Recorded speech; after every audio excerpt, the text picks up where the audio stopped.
Well, good morning, everyone. Welcome to our Saturday morning training. This is, excuse me, this is Gregory Mascari, and very happy to see you all here this morning. Today, we've got some special trainers here and sharers and mentors for you. Every Saturday morning, we do a skills-based training based on our four-step proven plan of action. And this week, we're going to focus on the sharing aspect. You know, we are in the sharing and caring business. And we've got some dynamic speakers and field leaders who are going to start out. So I'm going to pass the first part of the call over to our new executive director, Connie Lucas from Mesa, Arizona. Good morning, Connie. Good morning. Hey, sorry, I'm in my car, so I apologize if my picture's not so fantastic. Good morning. Glad to be with you all before I step into my JOB. What I want to talk about today with sharing is that nothing happens in this business, even though this is step 2 of our four-part plan of action. It really is the step 1 to get everything moving, from the standpoint that if you don't share, there's nothing to follow up on. There are no enrollments. Nothing else starts to happen until you actually get out there and start talking with people. So for some, that can be a daunting task, and it feels very uncomfortable, particularly if you've never been in this business before. So I want to point you to some tools. We're always looking to the tools that we can reference to help ourselves and to also train those that join us in the business. So of course, we have the brilliant site Nitty Gritty 101. And if you go under share and care, part of what I'm going to talk to you about today is listed right there in share, under share and care. And in the share part, it's going to talk about connecting. And it says call, text, or message. I'm going to add Instagram or Facebook Messenger into that. So what you want to remember when you're connecting with somebody is it's not about your preferred method of connecting. It's about their preferred method of connecting. For example, I don't like email. And many of you who know me know that if you send me an email, you might as well send a smoke signal, because I'll probably get it quicker. I'm terrible at email. Too many emails come through my inbox. And so I ask people, let me know if you're going to send me an email, that type of thing. But when I'm connecting, I have prospects, distributors, customers who their preferred method of communication is email.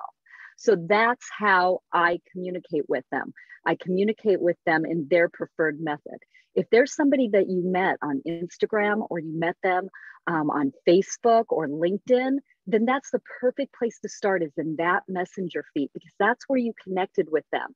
Until you get permission to connect in a more personal way, you should be messaging them through that place where you connected with them and moving the conversation forward. So once you do connect with somebody, what is the intention?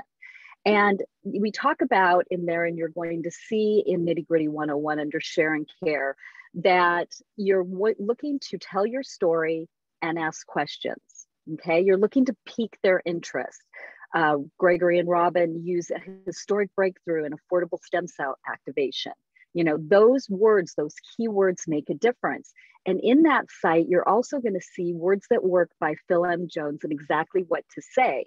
And I know that this was something I changed after reading Phil's book. I used to ask people, hey, if you're interested, I'll send you a video. Or, does that interest you?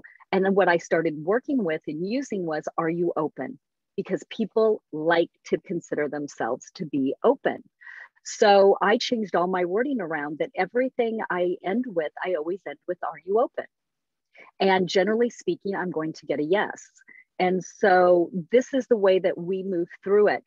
Also, I want to point you to some tools earlier in this week. If you go into Live Younger YouTube, you're going to see the chat from Thursday morning, where you're going to see field leaders talk about some great questions to ask, how they phrase things, what they do, and it's fantastic. And you also see that from our new directors on Monday's Live Younger Zoom. If you go back to that replay, if you haven't seen it, and listen to how Kay talks about the questions she asks and how she moves to pique their interest. And if you can just follow those simple things and get open, it'll make a really huge difference in what you're doing. Some of those questions might be, what do you know about stem cells? And then let them do the talking. I'd like to bring on with me today to kind of discuss this, someone I consider to be an extraordinary communicator, and that is Director Anne Moreau. Anne is an RN and nutritionist. She's done quite a bit of nutritional counseling over the years, so she's a stellar listener. She knows exactly how to get the information so that she can support and help somebody. So Anne, are you able to join me? I am. I'm right here. Good morning. Hi, How good are you? morning.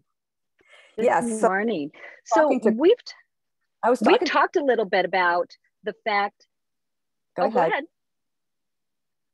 I was just going to say, we have talked about the idea that there's a couple things that need to happen. One, you need to be listening, and we'll go into that in detail. And two, you need to be able to ask their permission at some point, correct? So can you kind of share a few of your thoughts? Sure. So yes, listening is your most powerful tool. So keep that in mind that if we listen to people who are in front of us, or if we're on the phone and we're chatting with them, we need to really get from them, what's going on in their lives. And if we're listening, we're going to get some cues. And I've had some amazing opportunities over the past couple of weeks to actually come face to face with some people who I chatted with, who, again, remember that, emotions play a huge role in what's going on with people that you're talking with.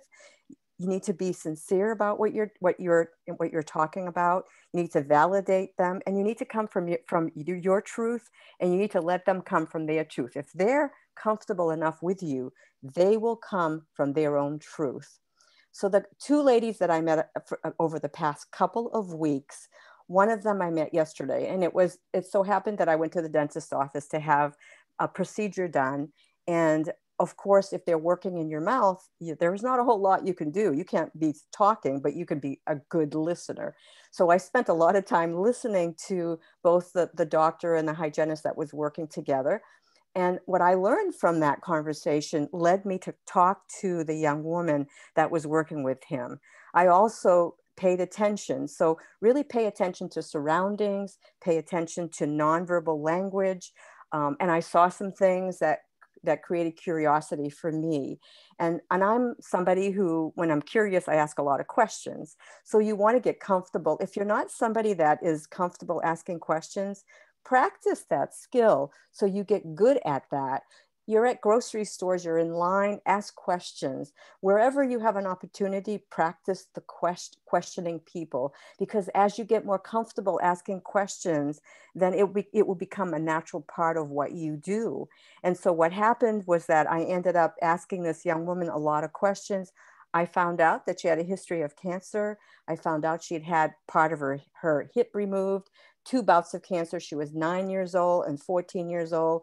I mean, there was a lot of in-depth conversation that occurred very quickly in a very short amount of time. It's the end of her day. She's leaving, and she's sharing all of this information with me. And I asked her things like, what have you done so far? She shared with me what she had done. She had been on methadone. She's off of that.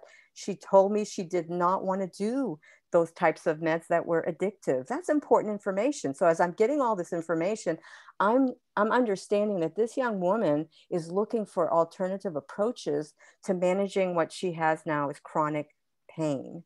And so I wanted to, find out more. I kept asking her more and more questions. And eventually I asked her the question, what do you know about stem cells? And she said, not a whole lot. What do you know? What can you tell me?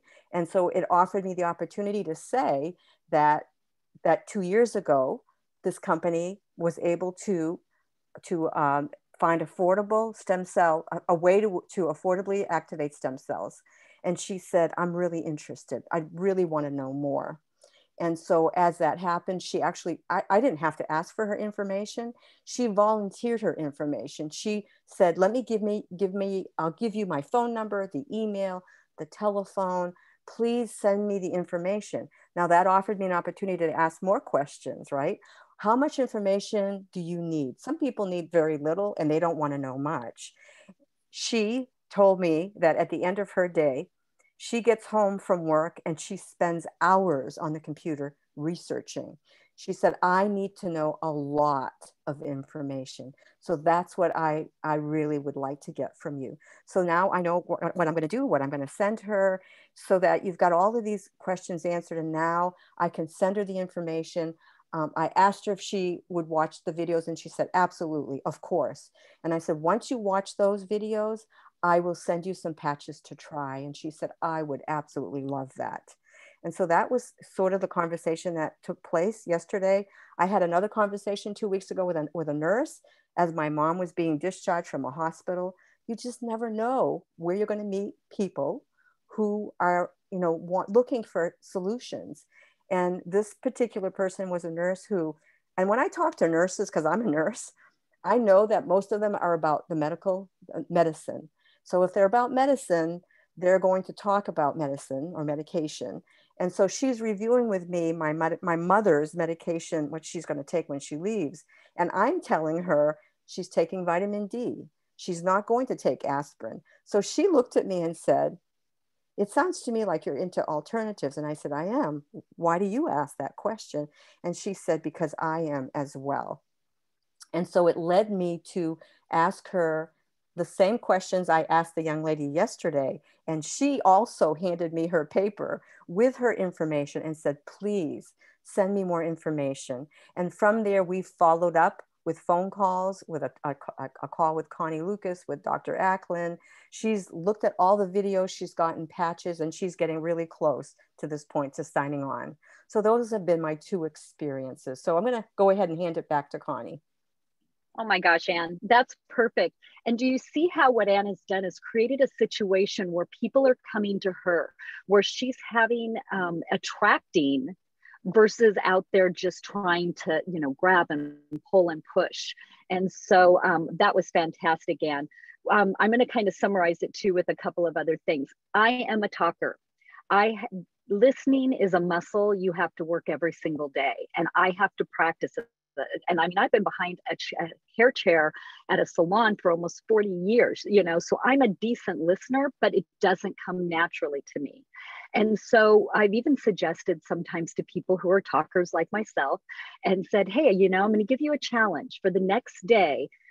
Maybe two, I want you to connect with people you haven't connected with in a while. And you are not allowed to say anything about LifeWave, anything about your business, anything about the technology. All you're allowed to do is connect with them, ask them questions, and practice listening.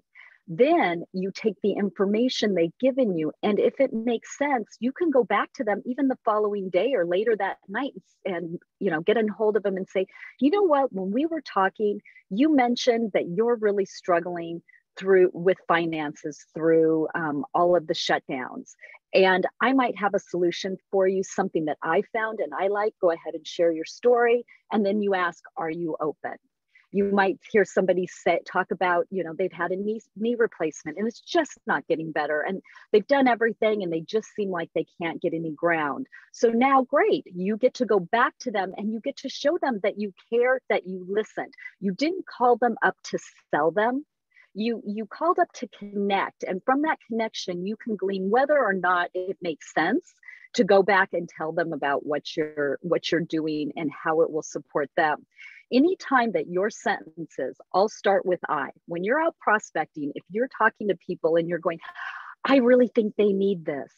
I really want them to join me. I really want this. I. If all your sentences start with I, you might step back a bit and reflect, because your sentence should be starting with them. It should be all about them and what they want. And so if what you want is more for them than they want, you might step back and reconsider that more conversations need to happen to see if they're actually open to what you're going to discuss with them. So you have some resources to look at. Go back, check out those videos from previous in the week, check out Nitty Gritty 101 under the Share and Care, and practice and exercising the muscle of listening and see how that goes. Once you've listened, you can send the videos, use the tools and the resources. You can send a sample if you choose and get on your way to the next part that we'll discuss next week, which is caring and the follow-up. And so, Gregory, I'm going to turn it back over to you and let you finish out and clean up any messes I made.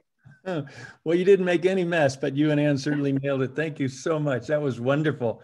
Exactly what we all needed to hear. Thank you, thank you, thank you. Have a beautiful day, and thanks for jumping on with us here this morning. And to clean this up, we've got one of the founding field leaders of LifeWave. He's our Grandpa Kai from Puerto Rico is going to jump in and join us and give us some sharing tips and maybe even some, expanded marketing ideas. So Kai, if you're there, if you want to unmute yourself and jump on the camera, we'd love to see you. And thanks for joining us this Saturday morning. There he is. Hi, everybody. Can you see me? Loud and clear. Good morning, Kai. Hey, hi, everybody. Connie, that was awesome. And I forgot the name of the other person that was speaking, but both Ann of you Moreau. really, Ann. Moreau, yes. And that was really beautiful. And, what I got from that, I just listened, and I want to reiterate a little bit. What I heard you say was how powerful listening is and how important it is to ask for permission. Permission marketing, it's huge. And the last piece was, it's all about them. It's not about you. It's all about them. And what I'd like to say that in the context of having an daily action plan, I feel like what they shared, Ann and Connie, was really beautiful about learn to be a good listener, learn to ask permission before you before you go forward. It's always really nice to say, is this a good time to speak? Are you open? Things like that.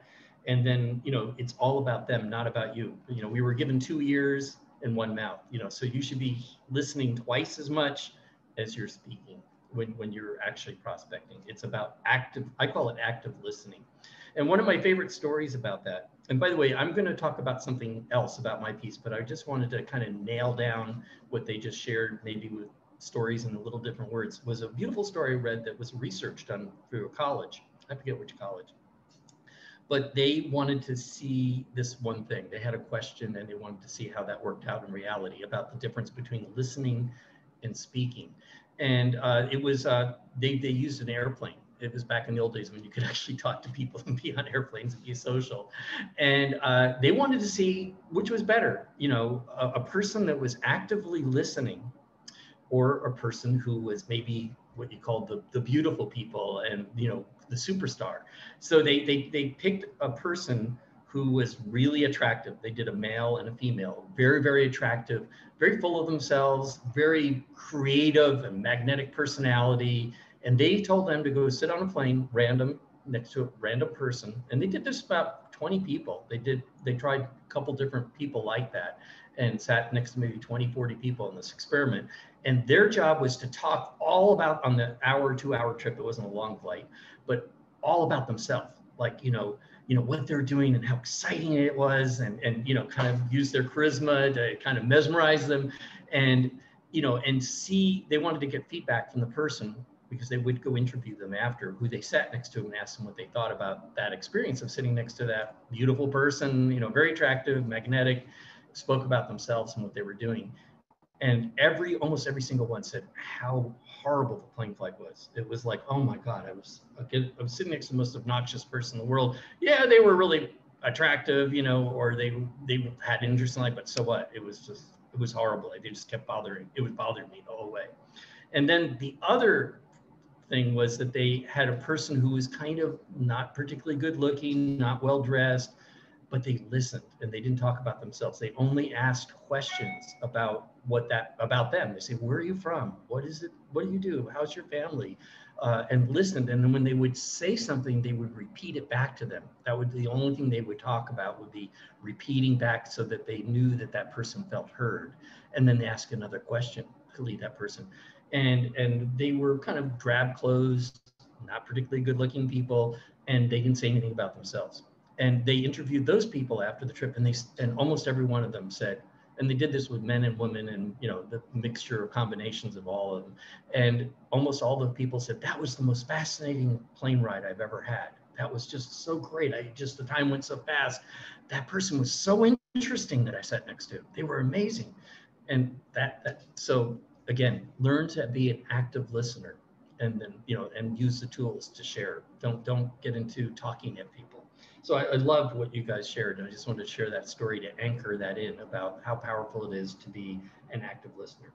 So now I want to kind of play with something that I'd like to share about, and it's a way to really amplify, to supercharge your business.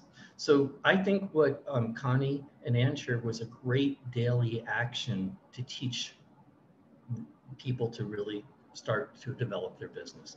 But if you want to take your business to the next level, and I like math a little bit, the word quantum, a quantum leap in what you're doing, because that's a daily action that's a good foundation. It creates a steady foundation. But if you want to kind of take it up to another level and to take a quantum leap, and I like the word logarithmic. There's different scales, what I call linear scale, where you go one by one and you keep adding, and it's very linear. And then there's what's called logarithm scales, like earthquakes is a logarithmic scale. And so is pH, because I used to do a lot of marketing of alkaline water and things like that. And so I know a lot about the pH. And each step, even like in logarithmic scale, like in pH, let's just talk pH because I'm a little more familiar with it than earthquakes logarithmic scales. Each step is 1 point, like you go from 1 to 2 to 3 in terms of acidity to alkalinity up to 12. But each step, even though it's 1 point difference, it's 10 times because it's a logarithmic scale. So the difference between acidic water that's a 3 and a 4, even though it's 1 point difference, it's 10 times more alkaline, the 4. And if you go to the next one, 5, it's 100 times more than that 3. Because it's 10 times 10, and it's geometric. And that's the power of a binary pay plan that we have. If you can build a huge network, if you start building with what I call quantum mechanics or logarithmic, that you find a way to really leverage what you're doing. And the most powerful way to do that is to go for a particular thing. What your intention is so powerful. And what I want to talk about is influencers. I was talking to Lynette today, my partner, and we were talking about the power of an influencer and the power of drilling into your group to find an influencer. And that people tend to be who they are. I mean, we can evolve and get better at what we do. But the truth is, there are a lot of people out there that go, I don't really like to talk to people. I don't really like marketing or selling. The truth is they're probably never going to get very far with this business by what they do directly, if they do it in a traditional way. If they kind of don't take some of what I might want to share today about hacking the system, the quantum leap, they have the ability to find somebody, but they may not, or, if you're sitting there and wanting that person to become a superstar, let's say, that says, I don't like talking to people. I don't like really sharing much. I like the product, but it's hard and, I don't really like it. No matter how much you train them or want them, I think Big Al used to tell a story about pearls, they would have divers go down to find oysters. And he said, they bring up 100 bushels of oysters, and if they weren't cultured pearls, they were finding a wild pearl, which is really valuable. There would be 1 in 1,000 oysters. You'd open them up and there'd be a pearl in one. And he said, if you went to an oyster and just held it and said, I really want this oyster to be a pearl, and you did everything, you loved it, you sang to it, you held it in your hands and warmed it up, it probably wouldn't grow a pearl in it. But there are certain oysters that have pearls. And that's the same thing. There are certain people that have a certain quality. We were talking about Peter Radekop, a guy that's in our group.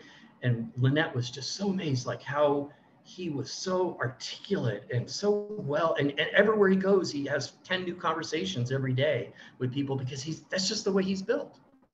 And so what you want to do is find somebody like that.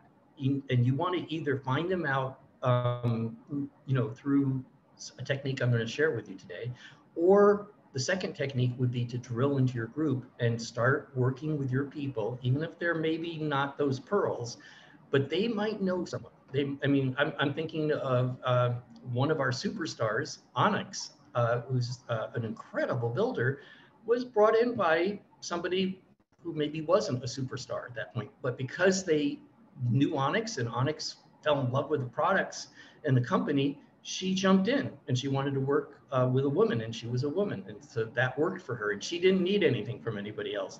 And that person brought in a superstar, and they had a really good business because they brought in a superstar. So everyone has that capability. So my teaching is to allow people to be who they are. And you're not trying to change people. You're trying to sort and find these superstars and help the people be able to find those superstars that are in their levels of connections. And, you know, it's that old thing about 6 degrees of separation. I know a lot of you have seen that, you know, or heard of that thing. Its truth is that we are connected to everybody on the planet.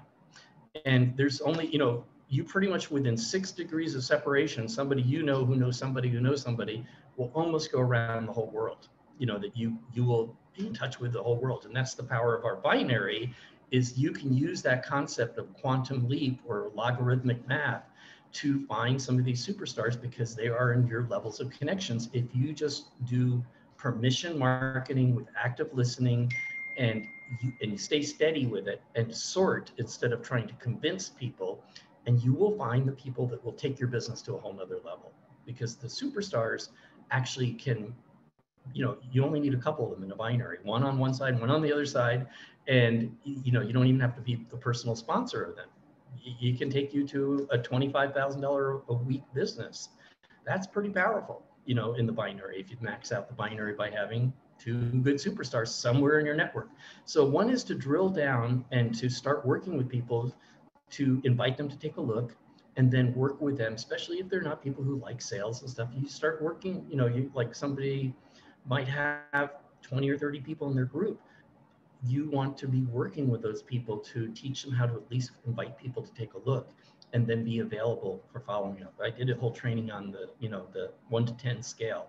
So that's the thing, is you want to find a really good leader. Now, they don't have to be someone who's done network marketing. That's a good thing, because, you know, if they've done network marketing, they're more experienced at network marketing. But there are people that are those pearls in other arenas that just love talking to people, love training. They might do big internet business.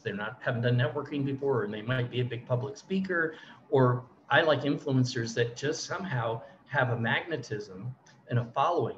Maybe they're dog lovers, and, you know, they have a big following of people that love dogs or horses, or you know, philosophy or sports, or, you know, there's so many different places where influencers exist.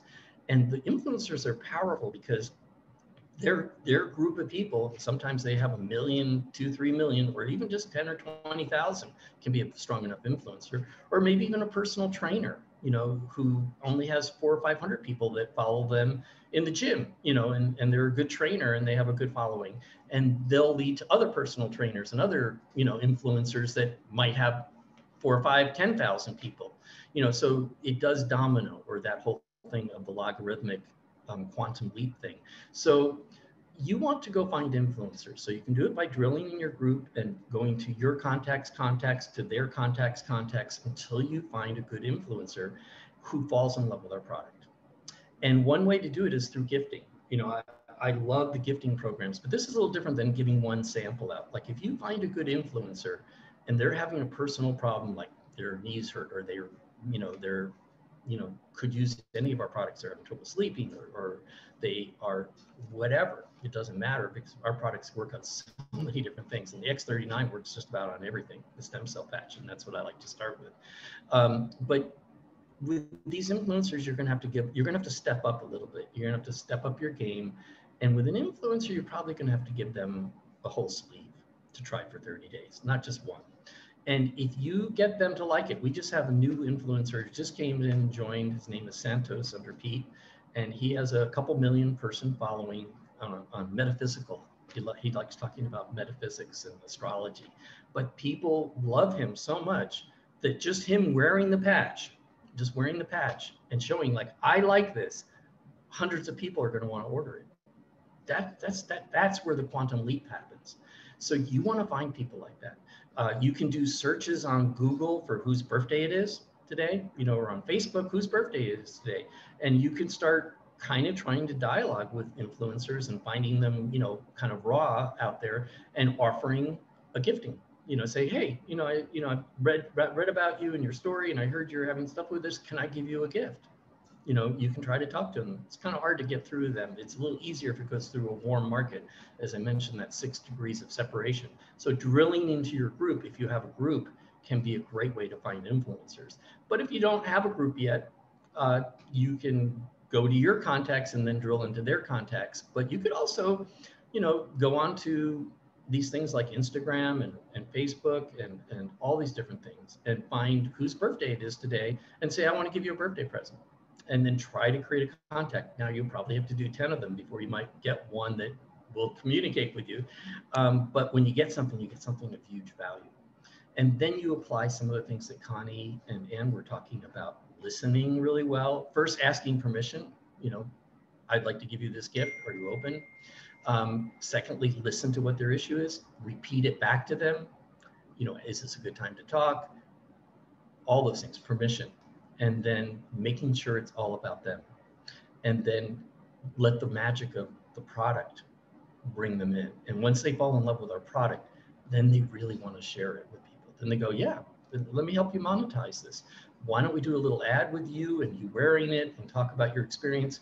And I will set up a team of people among your following and people that I'm working with that are in our team that will help administer doing all the mechanical stuff. And that's where a lot of people who don't like to do sales and stuff can step in and get some of the sponsorships maybe for doing the work, but all the people fall under that influencer, you know, because they're part of their team above, and or new ones coming in from that influencer. And the key is that not everybody has to do the same thing. You know, people can do different tasks, and you create teams that work synergistically together to get logarithmic quantum results, so that you end up having something that really explodes by working with the pearls that are already in the oysters, instead of saying, I'm going to love this oyster so much that it's going to grow a pearl. It probably won't. So why not find the ones that are already that way and bring their energy into what we're doing and synergistically build? So that's what I wanted to share with everybody today, about taking your business to another level by thinking outside of the box a little bit. That was absolutely wonderful. It's funny you end with the oyster, because I wrote down this morning was like a string of pearls, you know, between Connie and Ann and you. It's like I'm sitting here taking fervent notes, and you know, and teachers are students and students are teachers. But you know, I remember early on in my career, someone taught me that, you know, you're looking for leaders, and you can find them personally, or you can dig down through the people you know to who they know. You know, and another thing that come to mind when you were speaking is all no's are equal, but all yeses are not. You know, and so look for the big yeses. And the products are for everybody, but the business is not. And a few key leaders can make a huge difference. They'll put your kids and your grandkids through college. So any final comments you wanted to share, Kai, before we wrap it up here this morning? Well, it's about working smart, and you know, and if you work really smart, it can really leverage your efforts. Beautiful. Well, thank you, everyone. And this will be put up on Monday on our YouTube channel. It's on our Facebook group. So if you want to send anybody to it, thank you so much, Kai, for jumping on with us. And thanks everyone who shared with us today, who jumped on and all kinds of great accolades in the chat box. Great info. Thank you. Fabulous info today. This is great information. Thanks so much. Beautiful. So we have people in the Philippines watching, and you know, around the world watching us here this morning.